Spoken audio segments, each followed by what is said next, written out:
Наш архитектор Игорь Малков считает, что искусство проектирования основывается на надежности, практичности и лаконичности. Мы к дому пристроим террасу, в котором будут элементы французского стиля. Получится терраса а-ля круассан.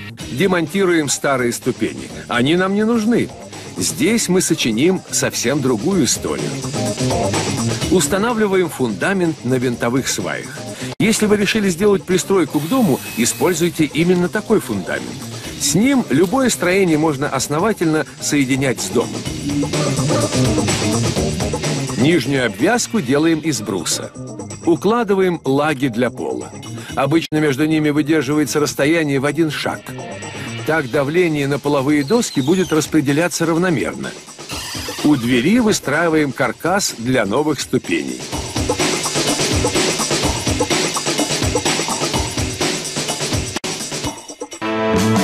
Герои купили новый дом со всеми удобствами.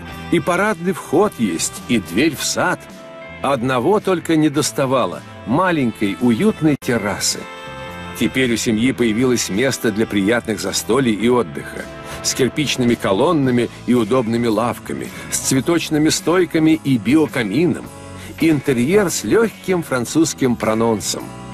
Стоит только открыть дверь, и окажешься в своем маленьком уголке Европы.